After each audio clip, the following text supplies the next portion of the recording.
All year round, Frontier Home Products and Design has what you need to make your home comfortable and beautiful. Relax on a new timber tech deck designed by Frontier's experts. A new fireplace from Frontier Home Products Fireplace Gallery adds warmth and serenity to any home. Beauty and versatility at Frontier Home Products and Design Center, 4213 Peachtree, East 5th, next to the Bayfront Highway. Frontier Home Products and Design Center.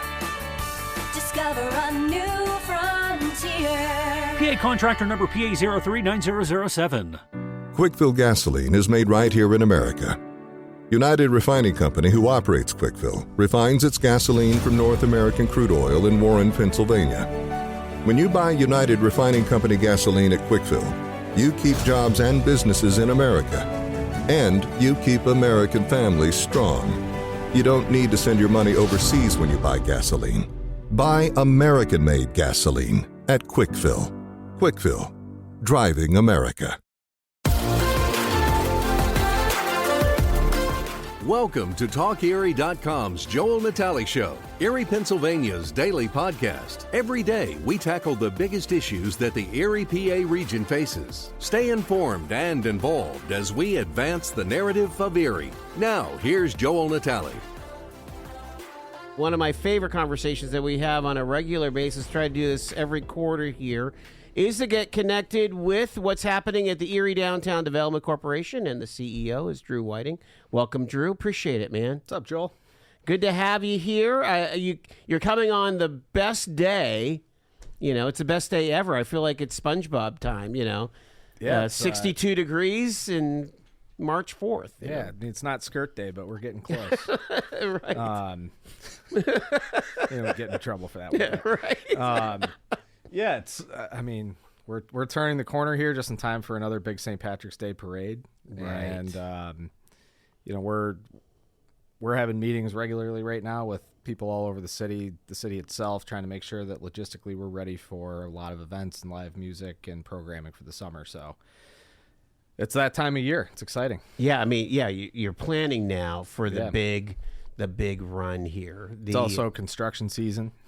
Exactly. In downtown Erie, and we're no exception there. So We've got a lot going on. Wow. All right. Well, why don't we start with some of the announcements since you were last here, which I think was in November, and that is the announcement of Dave's Diner. Coming up. The sign is there at 5th and Peach. Talk about that development. So we've got a bunch of equipment in the space already. We are getting to the final parts of permitting approvals so that we can get construction in earnest rolling. We expect that'll be like a May timeframe. Okay. Really excited to have a diner downtown again, and I grew up going to diners every Sunday morning. Going to diners in Erie was how I got to know this town, and including Dominic's downtown. But to have one right here in our district, and for it to be an old mainstay that everybody loved and looks forward to having come back is really exciting. And another local business opening up across the street in Country Fair. Yes. Right now we're targeting April 1st, and I think that date should hold. We're kind of getting to that point on the inside of the space where equipment's being installed and signage details and things are going up and countertops are being installed. So really looking forward to having Dave's and Country Fair this spring, and I think it'll be a great thing for that part of downtown to have a place to stop and grab something quick, and a place to have breakfast meetings, grab breakfast on the weekends. It'll be nice. Let's get an idea for the scope and the size Sure. of these spaces.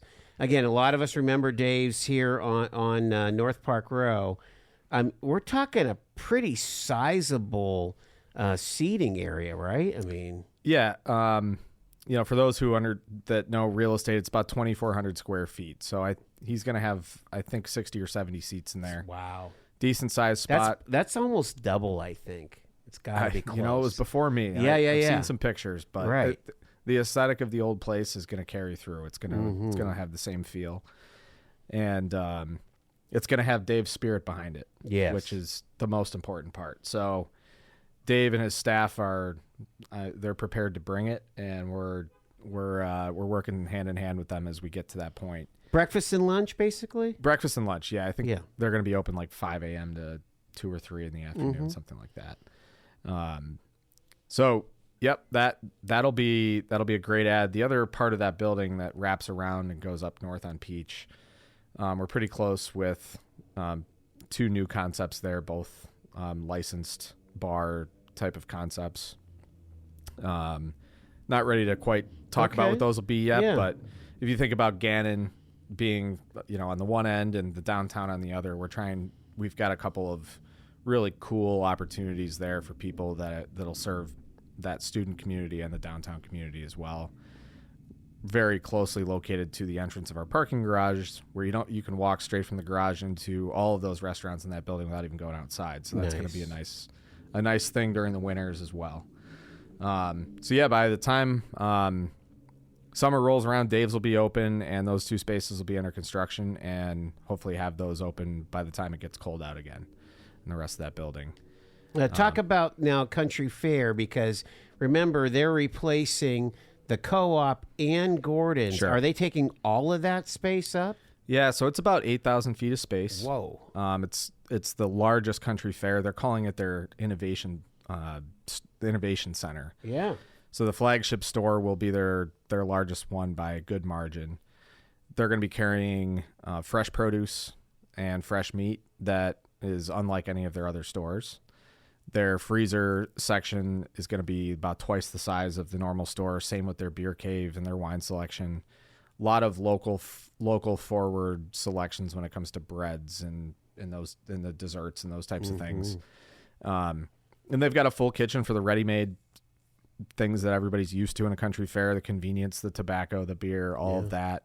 The other new aspect of this is kind of a student/visitor lounge that accompanies a nice like Starbucks style barista counter, which will add a nice little cafe for the Gannon students that want to hang out and work there, or anybody else that's just looking to take a break in the middle of the day and have some lunch or grab a coffee at some point. So there's a really nice amenity that right now there's not too many convenience options in walking distance of, the 108 apartments we have here, all of those at Modern Tool. Right. We have another, almost 200 opening in the Avalon, which is now Good Homes starting in about May.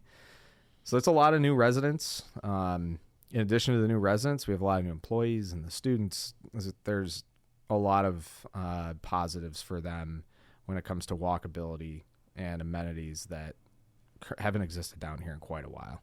Be 2 entrances, right? One from North Park Road, one from Fifth. Correct. Yeah. There's going to be a little bit more construction going on in that area as well. So in a couple weeks, we're going to be breaking ground on what we're calling the Flagship Commons, which is a building that'll span the gap where the bus station, Coconut Joe's, once sat. It's going to have a rooftop entertainment space, 2 restaurant spaces on the ground floor, one facing Fifth, one facing North Park Row, and then some retail spaces, and a wide open corridor that passes between Perry Square and Fifth Street, where the parking garage entrance is. And we're going to be bringing about 25,000 square feet of office space. And we're talking to a couple potential tenants for that right now. That space would bring 100 employees with, the types of jobs that will continue to add to our downtown economy as well. So we're going to start drilling into the bedrock to work on the foundation for that in the next few weeks. How high? How tall? It's going to be 3 stories. Yeah. So it'll match the rooftops of the adjacent buildings. And my understanding is that the vibe is like going back to the old Park Opera House, right? I mean, you're trying to kind of fit it into what was there. It's going to fit into those historic buildings that we've already renovated, but it's also going to carry the feeling of these outdoor arcade malls that exist in other cities like, Nashville and Louisville and Cleveland. And the north-south bisecting line of that's going to be a 24-foot wide pathway that goes straight from Perry Square to 5th Street. That'll be a public walkway that's undercover, still heated. And then inside that area, you'll have restaurants and shops opening up with kind of patio sidewalk seating throughout. So we're really looking forward to pulling that space together with this Keystone project And I think it'll be something for all of us to be really proud of. And that would be like a 2026 completion. Late 2026 is right now Okay. the construction schedule. And, if you know construction, Yes. I might be back here in 3 months, 6 months, 9 months telling you Right. early 27, but Right. we'll see. I think we've got a pretty good handle on where things are there. And, looking forward to that and, plenty of other things. See Hoover outside. Yeah, Hoover likes to check in, make sure we're not being disobedient He's, around here. The face of the district. He is. He is. We're talking about Ryan Hoover, the experience director here for the EDDC. It is remarkable to think. It was told to us that come this last fall, this spring, we're not going to recognize Fifth Street, and it's already happened. Yeah, I mean, it's amazing the transformation. And anybody that hasn't been down here, they come to my studio and like, oh my gosh, look at all this stuff. They remember the old McDonald's. They remember how kind of rough it was around here. This is an amazing turnaround. Yeah, I think this kind of a turnaround takes a lot of vision. It takes patience, and it takes a community rallying around that change. And that's, we're really in that patience and change piece right now. And I think I'm constantly reminding our board and stakeholders and our team, look, we are, we're 7 years into a generational effort, maybe a multi-generational effort. We're trying to turn the tide on 40, 50 years of decline here. And the 3 blocks that we use as, the catalyst to prompt some more revitalization throughout the city and further economic development region-wide is a good start, but we have a lot of work left to do. And, we're at the very beginning here. How important is it for a major corporation like Country Fair or for a passionate restaurateur like Dave to really catch the vision and again to know that they have a great partner in the EDDC and you, Drew? Yeah, it's all about signaling, whether that's intentional or not. I think you saw Erie Insurance and Gannon and UPMC and many of our other banking and educational and private sector partners step up and say, you know what, this is something worth doing, and we're going to put our resources into making sure that we get this thing started. And that signal is one to everybody else that, like, hey, if they're doing it, we should be part of this. It would benefit us to be part of this, even if we're not doing it for some community good. Now, you take a Country Fair, which is a community institution here. And yeah, like I keep hearing, they're owned by some big conglomerate. They're owned by a company based in Warren, PA. Yeah. Right. So Country Fair is extremely local forward. Like from the first meeting I had with them, it's all I heard was, hey, we're this Erie company and we don't even, this is the middle of our city. We want to be here. We don't have a store here right now. This is where we should be. Wow. And not only that, it was, we're willing to try something different to make this work. And then it evolved to, you know what? This could be a model for something that we could do in other places, because we're seeing how these types of stores have been successful elsewhere as we've done our research. We're watching the growth of this district in the 14 months that I've been speaking with them. There's been a lot of growth and there's been a lot of things happening that they're paying attention to. So for them to want to be down here is another good signal. For Dave to be moving back in.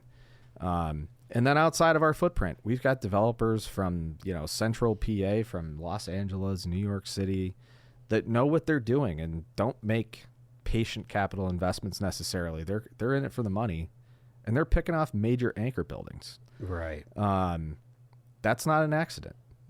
Those are people that are watching what's happening here, and they're looking 5 years and 10 years down the road and saying, hey, this investment's going to pay off. And that's a signal to anybody else that's like them. If they're sitting in Chattanooga, Tennessee, or, Bozeman, Montana, and they're looking for their next project and they have some connection to Erie or some friend connected to Erie, come on in, take a look. Yeah, they're saying, hey, I'm lucky I got in when I did. They're looking at where all these 5-iron golf locations are in Philadelphia and DC and New York and Cincinnati, and like, well, they got one in Erie. I should probably look over there. That's awesome. Drew, let's talk residential here. I'm not going to say that it's easy, but it seemingly is one of the easiest places to rent apartments. Seems to be your apartments here at EDDC. I mean, what's the availability and like what are the vacancy rates? Because it's not much. I think we have one apartment that's been open for 2 days, and we had like 3 tours through there this week already. So this is out of almost 100. We have 108. 108 apartments, yeah. And this is like top of the market rates for apartments, and we have a great staff that shows these apartments, manages leasing, manages maintenance on the back end. In new buildings, there's stuff you always have issues, but right. We're kind of getting through that period of if new things are going to break, we've found them, and we're through those growing pains. But yeah, I think the residential rentals in the downtown footprint here have far outpaced expectations from the early days when all of this was being put together. So we're really happy about all that. With the renovation of the Avalon, which doesn't look like much from the outside right now, but it has 30 new doctor's offices that are completely finished on the first floor inside. And the outside of that building, when it warms up enough to do it, will get its facelift. That's going to have 197 new apartments that are combination of market rate and about 2/3 of market rate subsidized here downtown on 10th and State. Modern Tool has undergone so far part of its renovation on a lot of the residential units and has added about 31 units of market rate apartments to downtown. And there's a few more coming. So, we went from like almost no market rate housing in the downtown of Erie only 3 years ago to by June of this year, there's going to be like 400 units. That's a huge change. And that changes the fabric of the neighborhood. That means that businesses can now survive with, a populace that can go attend concerts, that can go to the restaurant, buy things from the stores. That's how a community like this really reinvigorates itself. It's not just building new things, but it's creating the density around it as well. So, can you remind folks why? What are the verbatims that you get from the potential tenant? Why do they want to be down here? Why are they willing to pay market rate? Yeah, I mean, a lot of these people are coming from other places, which makes sense. They have their average age of 31 years old is about where we are. If you take out some of the outliers on either end, it's med students, it's people, and maybe after their second or third promotion in their jobs at law firms, banks, Erie Insurance, hospitals. A lot of remote workers as well, and then some students. But what you hear is, hey, like I moved to Erie, I took this job, wasn't really sure about it. I moved here with my girlfriend, or I moved here by myself and was really unsure. So, I looked around and there's like one place in the whole city where you can live, where you can walk to things. That's not doesn't exist anywhere else. It's not in Mill Creek. You can make the argument for the adjacent neighborhoods, but right downtown, you're literally on top of a bunch of restaurants, the gym that you want to go to, if that's Ascend.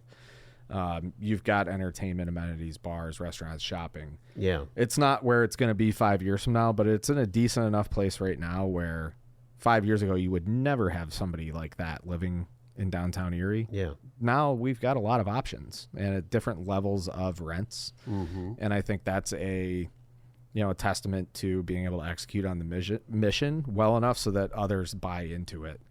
And they're not doing it in a subsidized rate way. No. I mean, when I first started the job, 32 of our units were marked for senior living at half of market.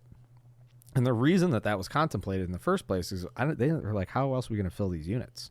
At least we get some guaranteed rents out of it. Yeah. And one of the first things I did was cancel that agreement or at least stop the discussion about the agreement, because we had no problem filling these units. And to have a young, vibrant, crowd downtown really fueling the growth of everything else around it, that is what makes cities like Erie and downtowns run in the first place. Let's sneak a quick phone call in here. Hi, caller. I've got like 20 seconds with Drew. Go ahead, real quick. Okay. Is that the Phantom Flusher? That might have been the Phantom Flusher. I think I know who I think I know who that guy is.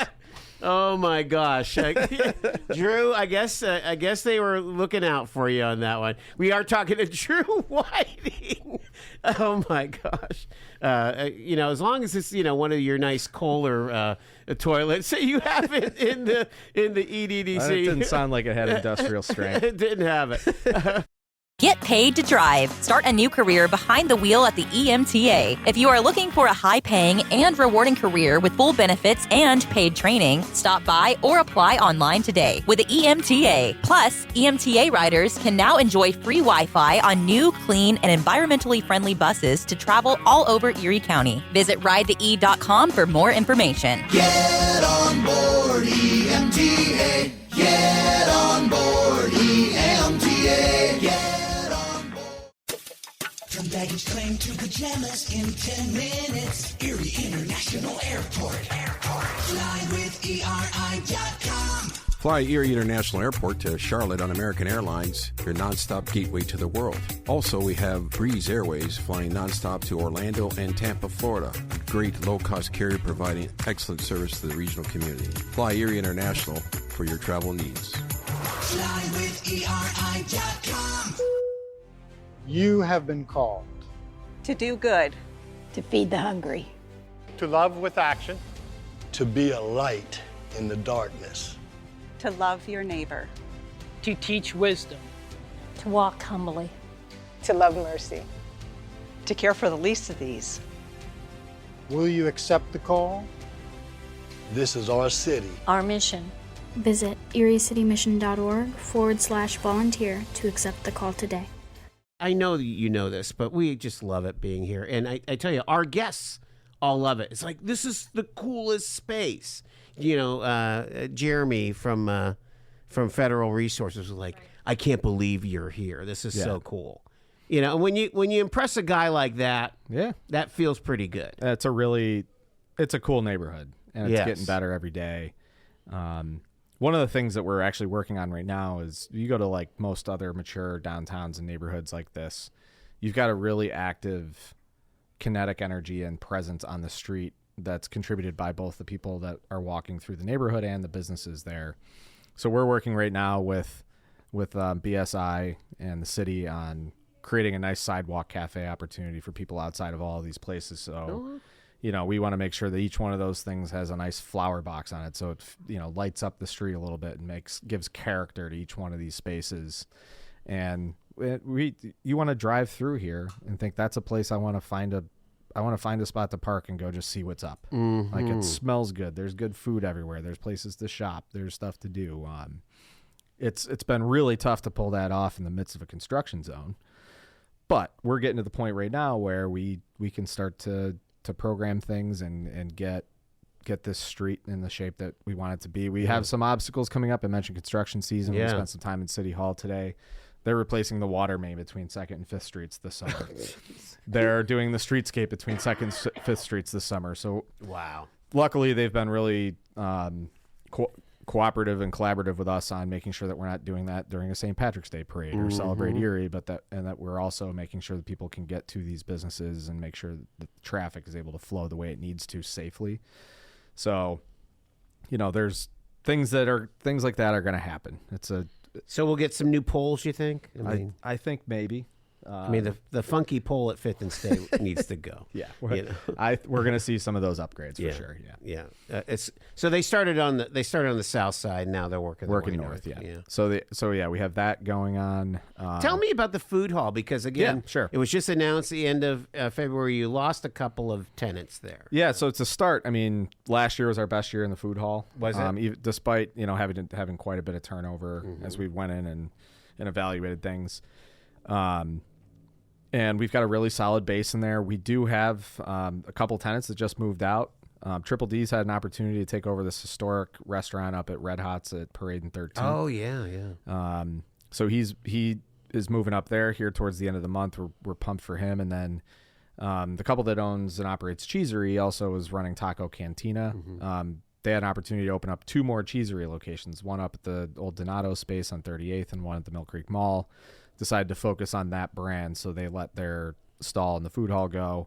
We have, I think, 6. Are they staying with Cheesery? Oh yeah, in the food hall? Cheesery's staying down here, but they have 6. We have 6 applicants for the 2 stalls that we have open right now, and should have those filled very quickly here. Part of the goal of this place is to give people a shot. It's you're walking into a fully furnished, equipped place with janitorial staff, cleaning staff. And so the cost to get going is really what it costs to get some signage and menus printed, get your first order up to go, and some working capital for staffing for a few months, ideally.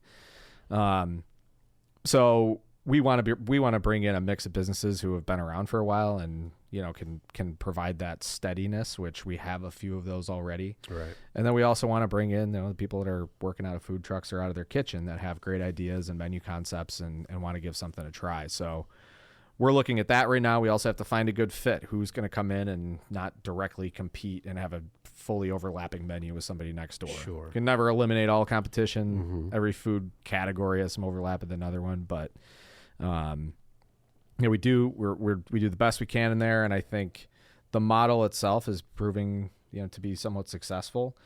There seems to be a rhythm. Yeah. I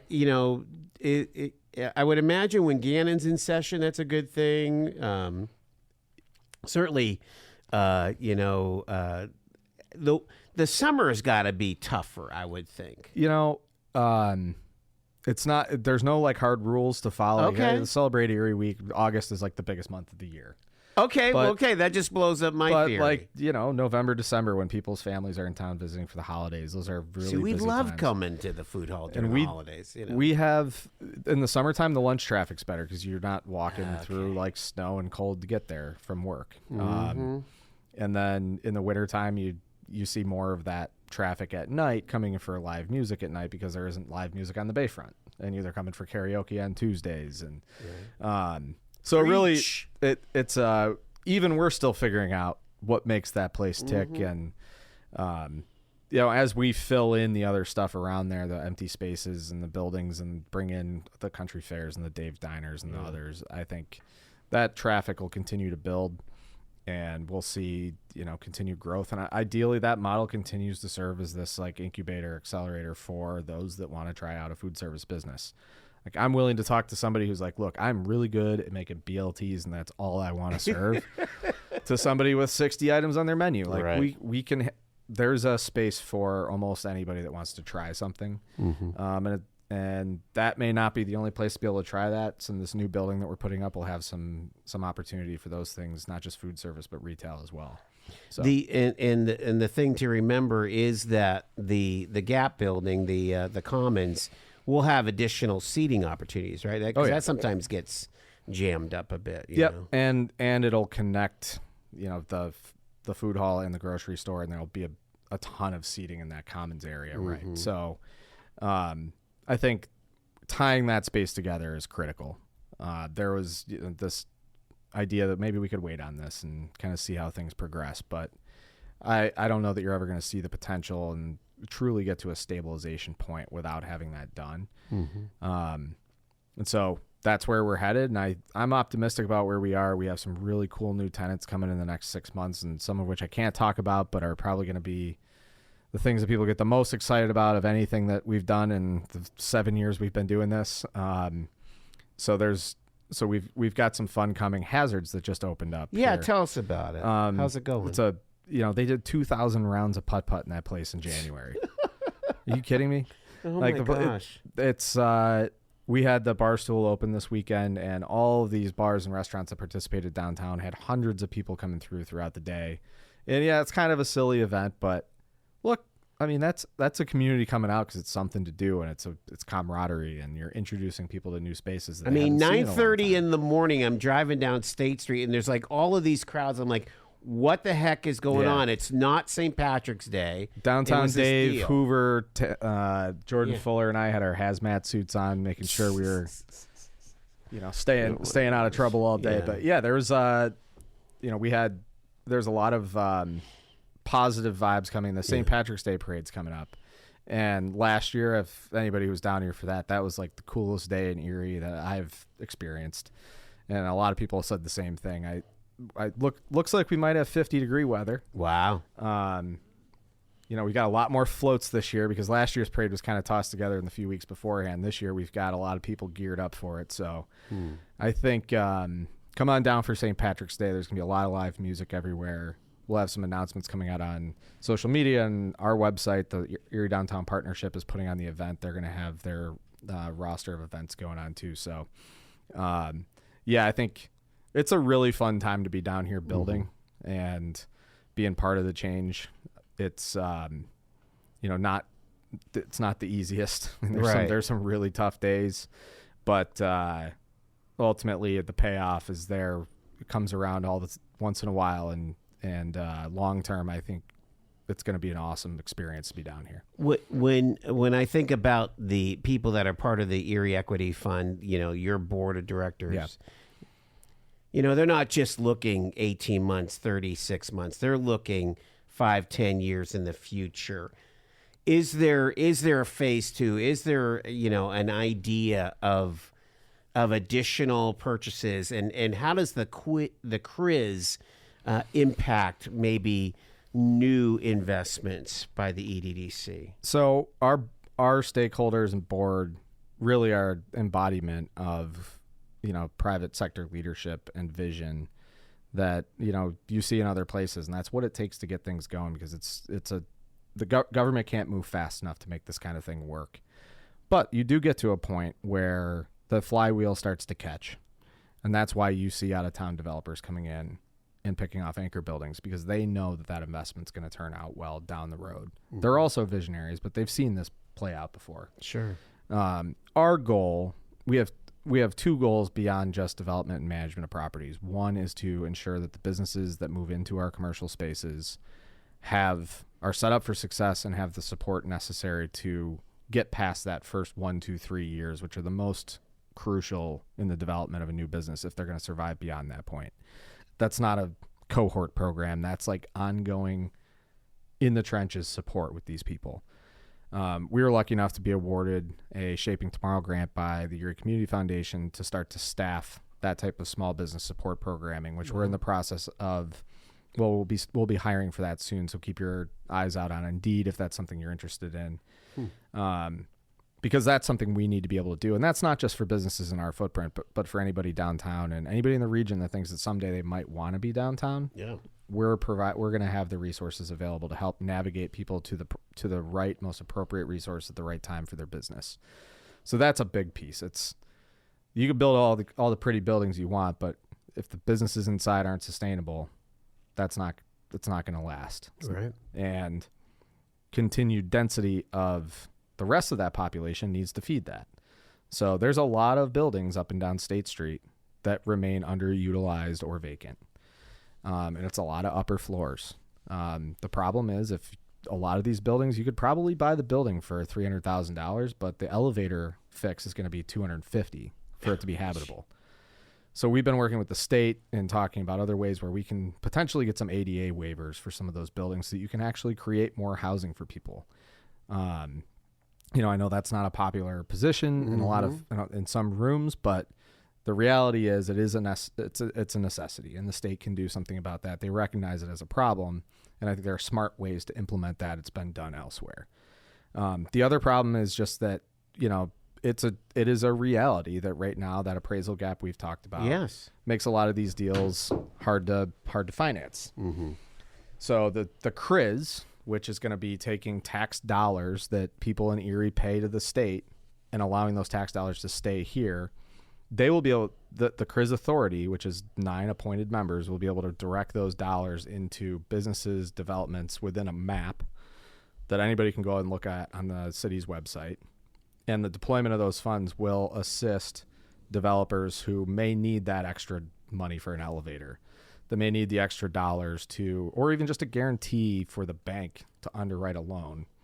That CRIZ authority can look ahead 5 years and 10 years, similar to the way our stakeholders have, and say, look, these are dollars that can be patient. They can come back to us in 5 or 10 years when the market catches up and these people can refinance out of these deals.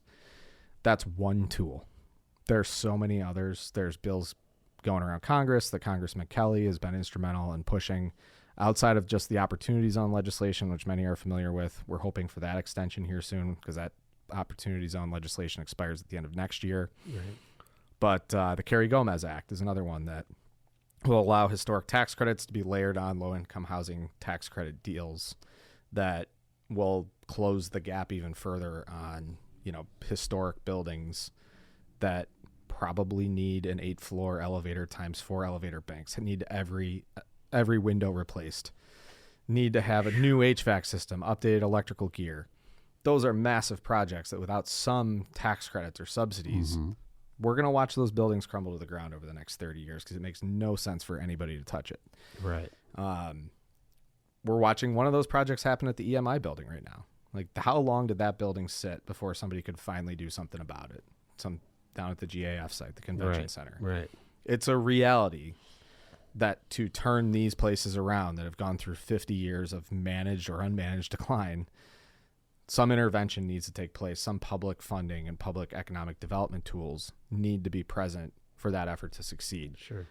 Us getting that CRIZ through the work of Dan Laughlin and our stakeholders at Erie Insurance and Roger Richards and many others, with Matt Wachter now at the chair position doing his job to move it forward, is so critical. That's $15 million of potential money coming into the city. And $15 million doesn't seem like a lot if you're in, big time real estate development. But keep in mind, it was only that, all of the work that the EDDC has done so far would be like 3 years of CRIZ money. Yeah. Leverage to $120 million worth of development. Yeah, it is a seed. It is a base to be leveraged at 5X or so, whatever. It's a massive deal that we get to keep our tax dollars here and put them to work in our community. And we get that $15 million every year.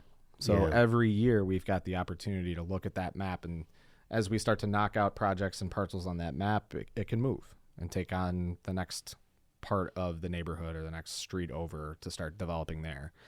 I think it's going to play a massive role in saving some of our key community assets, developing our bayfront, making sure that our downtown is strong, and then eventually, and probably not eventually, right away, going towards some of these solutions that help with our homelessness initiatives that will bring some more stability to land banks, a community land trust, and some of the others doing work in the neighborhoods on housing. Yeah, it'll go out from just the central core. I want you to talk about this flywheel moving and the impact it is on non-EDDC ventures, and especially I want you to talk about 10th and State. Again, you put yourself out there. You did the 5-iron thing. We're knocking on the door of the Masters here. We're getting close to your 1-year anniversary. How's it going? What are your big learnings? So it's going really well.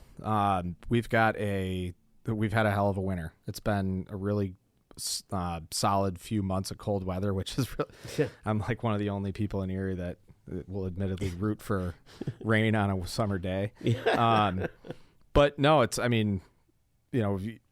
we're happy with how things are going, but both of us, Chase and I, are both entrepreneurs that always think we can improve on things. Our 5-iron corporate, which allowed us to put this franchise location here, they can't believe how well we outpaced their projections for us in the first 8 months that we were open. So, seriously, wow. It's become what I thought it would be. It's an event space, a third space for people, a spot for after work, and it's giving some people something to do. Not just drink or eat. It's a unique thing to do that doesn't exist elsewhere. If it does, it's the closest one of those nearby. It's similar with Hazards, similar with Ascend. And so that, our ability to prove that you can do this in Erie, has people from Youngstown reaching out to us and Syracuse reaching out to us saying, if you could do it there, come try it here. Right. And I also see others opening restaurants on the street that have done this before and are now like coming at it with a new attitude because they're seeing success elsewhere. You know, Jeremy Young just moved downtown again. Yeah. He's Federal Resources is back on yes. State Street. I mean, there is a momentum building that where, you know, kind of activity begets more activity. The crowd draws the crowd, and success will draw more success. And we hope to continue to see that proceed down the road. And everything we're doing is kind of that has that built into it. So I think it's key to know that it's about experiences. Yeah. And something that really occurred to me is that I've been at more events, family gatherings, and things at 5-iron. I have not swung one golf club. Yeah, most people don't. But like, it's just such a perfectly designed space for a decent-sized crowd to get together, whether it is after the Playhouse for a cast party or we had an engagement party there for the family. Yeah, and that's, I think, the key to what a lot of other people are trying to do right now. They're looking at, like, if you look at hazards, they're like, hey, we have our activity space, but we have this flexibility to do other things with big groups, small groups.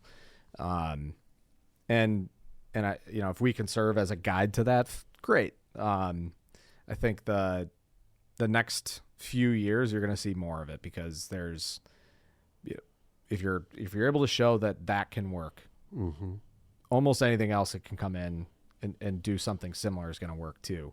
And we have some other spaces we're filling, and we're kind of following the same model on that too, because it is important. You got to have the flexibility. You got to provide something that's, you know, a quality experience. The goal when we were designing this place was we want people to walk in and be like, this isn't Erie. Right. I don't want people to be saying that anymore 5 Yes. years from now. They should walk into every place and be like, this is in Erie. Like, this is what everything here is now. They're probably not going to turn that corner for a while, but, you know, I'm very optimistic. I know some of these entrepreneurs that are putting plans in motion right now, and it's a pretty exciting time to know, you know, how much fun we're all going to be able to have on the street in the next few years. I already have a hard time getting out of here to get home at night because there's like every time I turn the corner, there's something else to do. But I got a baby coming in a few weeks. So hey, congratulations. Well, when you come back, we'll have to hear about your new baby and some of the new babies that are going on around here. Drew Whiting. Shoot me full of coffee and I'll be here. That's awesome. Yeah. Thank you so much for taking the time, Drew. Thank you. Appreciate it. You've been listening to The Joel Natale Show, Erie, Pennsylvania's daily podcast from TalkErie.com. Subscribe to our show on your favorite podcatcher and get involved by emailing joel@TalkErie.com.